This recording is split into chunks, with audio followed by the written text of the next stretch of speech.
आज हम सुनने जा रहे हैं श्रीमद् भागवत महात्म्य सुखसागर के पहले स्कंध का 7वां अध्याय।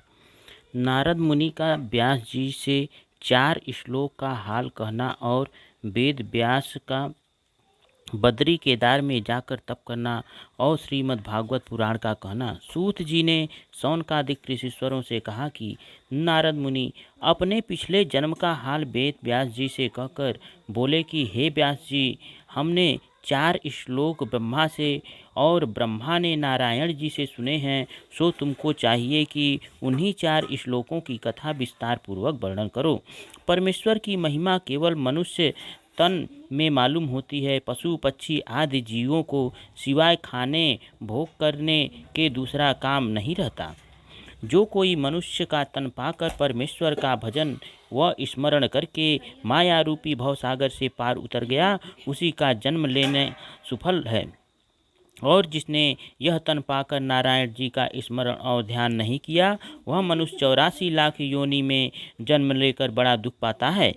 फिर नारद मुनि ने वेद व्यास जी को 4 श्लोकों का अर्थ अच्छी तरह समझाकर कहा कि हे व्यास जी, तुमको चाहिए कि पहले पर ब्रह्म परमेश्वर के चरणों का ध्यान करो। जब तुम्हारा अंतःकरण पवित्र हो जावे और वैकुंठनाथ का चमत्कार तुम्हारे हृदय में आवे, तब तुम गुण व स्तुति नारायण जी की वर्णन करना। यह बात कहकर नारद मुनि वहाँ से विदा हुए। इतनी कथा सुनकर सूत जी बोले, हे ऋषीश्वरों, नारद जी धन्य हैं जिन्होंने सांसारी जीवों के कल्याण के वास्ते वेद व्यास को उपदेश दिया। जब नारद मुनि की शिक्षा से व्यास जी सरस्वती नदी में स्नान करने के उपरांत बद्रिकाश्रम को, जो श्रीनगर पहाड़ की तरफ है, जाकर बीच ध्यान परमेश्वर के लीन हुए, तब उन्होंने इस बात की चिंतन की कि मुझ अज्ञान की क्या सामर्थ्य जो थोड़ी सी महिमा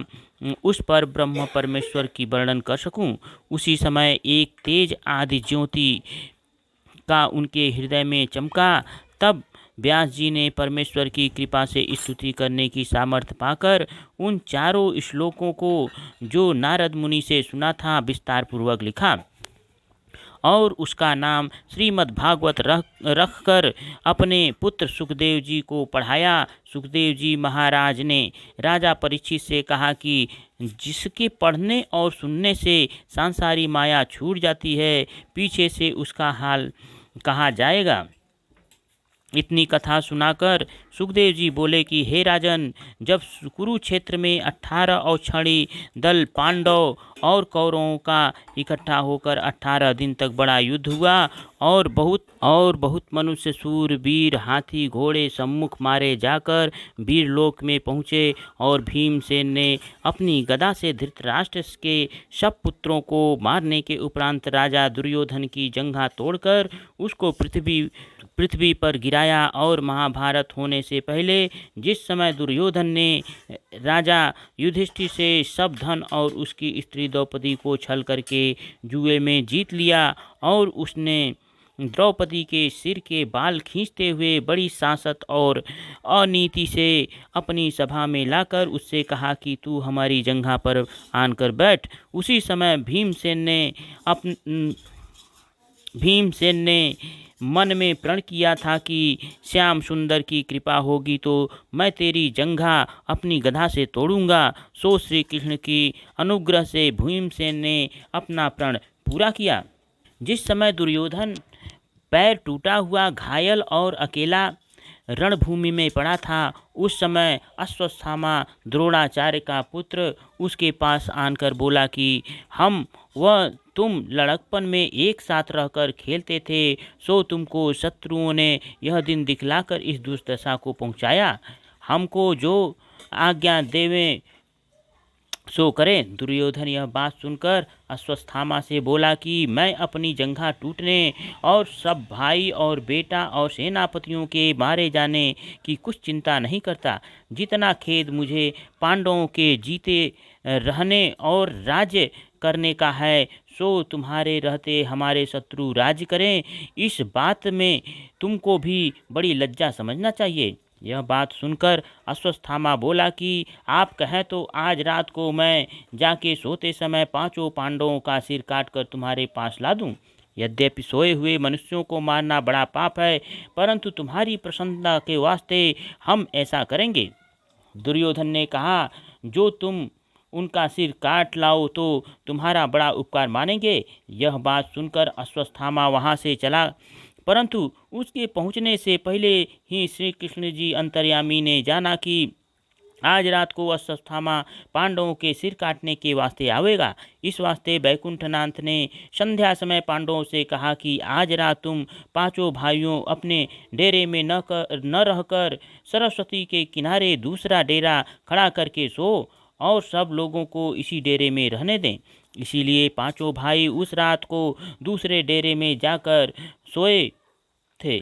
अश्वत्थामा ने उसी दिन अंधियारी रात में पांडवों के सिर काटने की इच्छा से कृपाचार्य से सम्मत ली। उन्होंने इस अधर्म करने को बहुत मना किया, पर अश्वत्थामा महादेव जी के वरदान का घमंड रखने से कृपाचार्य का कहना न मानकर पहर रात रहे कृत्या को साथ लिए हुए पांडवों की सेना में चला गया और उसी वरदान के प्रताप से रुद्र स्तोत्र पढ़कर उसने सेना के चारों तरफ आग लगा दी और पांडवों के पहले डेरे में जाकर द्रौपदी के पांचों पुत्रों का सिर काट लिया, जो उसी डेरे में युधिष्ठिर आदि पांडवों की शैया के ऊपर सोए थे। और प्रातः समय दुर्योधन के पास लाकर कहा कि हम पांचों पांडवों का सिर काट लाए। राजा दुर्योधन यह बात सुनकर बहुत प्रसन्न हुआ और एक एक का सिर अपने हाथ में लेकर दबाने लगा। जब भीमसेन का सिर बतलाकर अश्वत्थामा ने दुर्योधन के हाथ में दिया, तब दुर्योधन ने उससे कहा कि यह सिर भीमसेन का न होगा, उसका सिर ऐसा नहीं है जो मेरे दबाने से टूट जावे। इसलिए मुझको मालूम हुआ कि तू द्रौपदी के पांचों पुत्रों का सिर काट लाया, जो पांडवों के रूप के समान थे। इन बेचारे लड़कों को तैने वृथा मारकर हमारे वंश का नाश किया। जब यह बात समझकर दुर्योधन को हर्ष होने के उपरांत विस्मय प्राप्त हुआ, तब वह उसी क्षण मर गया। उसके जन्म पत्र में लिखा था कि उसका मरना हर्ष व विषाद के मध्य होगा। वही बात आगे आई। अश्वत्थामा दुर्योधन का मरना देखते ही अर्जुन और श्री कृष्ण के डर से इस तरह अपने प्राण लेकर वहां से भागा, जिस तरह सूर्य देवता महादेव के डर से भागे थे। उसका हाल विष्णु पुराण में इस तरह लिखा है कि शिव जी ने सुमाली दैत्य को एक रथ बहुत उत्तम और वेग से चलने वाला तेजवान दिया था। जब सुमाली दैत्य ने सूर्य के पीछे अपना रथ चलाया, तब उस रथ के प्रकाश से जहाँ सूर्य रात करते थे वहाँ दिन बना रहता था। जब सूर्य ने यह हाल देखकर बड़े क्रोध से उसे मार गिराया, तब सुमाली ने महादेव जी की शरण में जाकर पुकारा। उस समय भोलेनाथ ने सुमाली की सहायता करके सूर्य का पीछा किया। जब सूर्य देवता महादेव के डर से भागे, तब शिवशंकर ने त्रिशूल मारकर सूर्य का रथ काशी जी में गिरा दिया। उसी जगह पर लोलार्क तीर्थ हुआ। जब द्रौपदी ने अपने बेटों के सिर कटने का हाल सुना, तब उसने अति विलाप करके यह सौगंध खाई कि जब तक अश्वत्थामा मारा नहीं जावेगा, मैं अन्न जल ग्रहण नहीं करूँगी। जब राजा युधिष्ठिर और अर्जुन आदि पांचों भाई यह हाल सुनकर बहुत रोने लगे, तब द्रौपदी ने अर्जुन से कहा कि अश्वत्थामा का मारना अपने अधीन समझो। मैंने यह सौगंध केवल तुम्हारे भरोसे पर खाई है, जैसा उचित जानो वैसा करो। यह वचन सुनकर अर्जुन ने द्रौपदी से कहा कि तू धैर्य रख, मैं अश्वत्थामा का सिर काट कर तुझे ला देता हूँ। तू उसी सिर पर खड़ी होकर स्नान करना, तब तेरे कलेजे की दाह मिटेगी। इस तरह द्रौपदी को समझाकर तुरंत अर्जुन ने गांडी धनुष हाथ में उठा लिया और रथ पर चढ़कर श्री कृष्ण से कहा कि जल्दी रथ को चलाइए। श्याम सुंदर ने ऐसे वेग से अर्जुन का रथ हाँका कि अश्वत्थामा के निकट जा पहुंचा। जब अश्वत्थामा ने रथ को देखकर ब्रह्मास्त्र जो ब्रह्मा ने उसको दिया था अर्जुन पर छोड़ा और वह ब्रह्मास्त्र आग के समान जलता हुआ अर्जुन की तरफ चला। तब अर्जुन ने मुरली मनोहर से पूछा कि यह कैसी अग्नि हमारी तरफ दौड़ी चली आती है। श्याम सुंदर बोले कि यह ब्रह्मास्त्र अश्वत्थामा का चलाया हुआ है। तुम भी अपना ब्रह्मास्त्र उस पर चलाओ, जिसमें दोनों अस्त्र आपस में लपटकर वह आग तुम्हारे पास पहुंच न सके। और अश्वत्थामा ने जो अपना अस्त्र चलाया है उसे बुलाने की सामर्थ्य नहीं रखता, और तुम चलाना और बुला लेना दोनों मंत्र जानते हो, इसलिए चलाओ। यह बात सुनकर अर्जुन ने भी अपना ब्रह्मास्त्र चलाया। तब वह दोनों ब्रह्मास्त्र मिलकर आपस में लिपट गए। अर्जुन का ब्रह्मास्त्र अश्वत्थामा के अस्त्र को नहीं छोड़ता था कि वह अस्त्र अर्जुन के पास पहुंच सके। जब थोड़ी देर तक दोनों अस्त्र आपस में लिपटे रहे, तब श्याम सुंदर ने अर्जुन से कहा कि तुम जल्दी मंत्र पढ़कर दोनों अस्त्र को अपने पास बुला लो, नहीं तो इस अग्नि से सांसारी जीव जल मरेंगे। यह वचन सुनते ही अर्जुन ने मंत्र के बल से दोनों ब्रह्मास्त्र अपने पास बुला लिया और रथ दौड़ाकर अश्वत्थामा को पकड़ लिया। पर अपने हृदय में दया और धर्म की राह विचार किया कि यह ब्राह्मण मेरे गुरु का बेटा है, इसको मारना न चाहिए। जब यह समझकर अर्जुन ने उसका सिर नहीं काटा, तब श्याम सुंदर अर्जुन के धर्म की परीक्षा लेने के वास्ते बोले कि हे अर्जुन, अश्वत्थामा ने सोए हुए लड़कों के सिर काटे हैं, इसलिए यह आतताई हुआ और तुमने इसका सिर काटने का प्रण किया था, सो इसको मार डालो जिससे द्रौपदी को संतोष हो। यह बात सुनकर अर्जुन ने कहा कि महाराज, आप सत्य कहते हैं, पर ब्राह्मण को मारना बड़ा पाप समझकर अभी इसको वध करना न चाहिए। इसे बांधकर द्रौपदी के पास ले चलो, जैसे वह कहे वैसा करना। जब यह बात सुनकर श्याम सुंदर ने मान लिया कि तब अर्जुन हाथ व पैर अश्वत्थामा को बांधकर उसे द्रौपदी के सामने लाया। जब हरिभक्ता द्रौपदी ने अश्वत्थामा को बंधे हुए देखा तो अपने धर्म और दया की राह से रुदन करने लगी और श्री कृष्ण की बहुत स्तुति कहकर अर्जुन से विनयपूर्वक बोली कि हे स्वामी, तुमने मेरी प्रतिज्ञा पूरी की।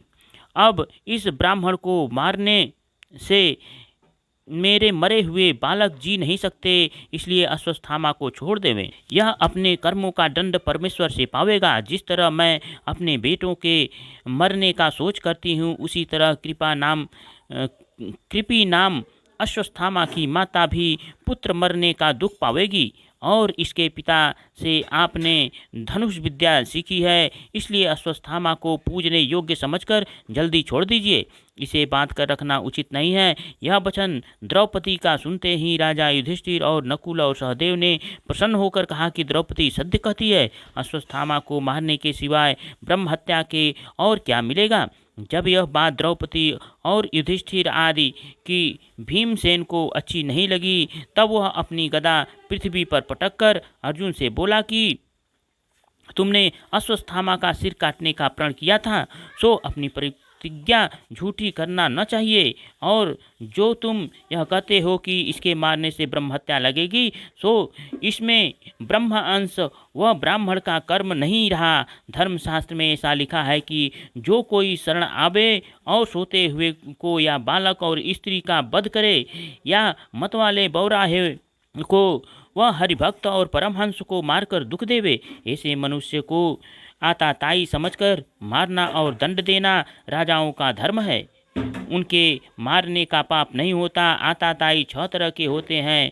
एक जो आग लगावे, दूसरा जो विष देवे, तीसरा जो गुरु की आज्ञा न माने, और चौथा जो ब्रह्म अंश अधर्म से लेवे, पांचवा जो ब्राह्मण व क्षत्रिय व वैश्य होकर मदिरा पीवे, छठा जो प्राण मारकर अपना कुटुंब पाले। उन लोगों को अवश्य मारना चाहिए। जब भीमसेन की बात सुनकर अर्जुन विचारने लगा कि अब मैं क्या करूं, तब श्री कृष्ण ने कहा कि हे अर्जुन, तुम जो प्रण किया है उसको पूरा करो और भीमसेन का वचन रखकर द्रौपदी का कहना मानो, और जो राजा युधिष्ठिर कहते हैं उनका भी वचन पालो। और वेद में ऐसा लिखा है कि ब्राह्मण का प्राण न मारें और जो आताताई हैं उनको मार डालें। इसलिए ऐसा काम करो जिससे वेद और शास्त्र का वचन झूठा न होवे और सबको प्रसन्नता हो। यह बात सुनकर अर्जुन ने विचारा कि कोई उसे क्या करना चाहिए जिससे अश्वत्थामा का प्राण बचकर वह मरने के बराबर हो जावे। बाल हत्या करने से अश्वत्थामा का बल तेज जाता रहा था। अर्जुन ने उसका सिर मुड़वा डाला। वह अपनी तलवार की नोक से चीरकर एक मणि बहुत अच्छी जो उसके सिर में थी निकाल लिया और अपने नगर की सीमा से उसको बाहर निकलवाकर मरणतुल्य करके छोड़ दिया। 7वां अध्याय समाप्त।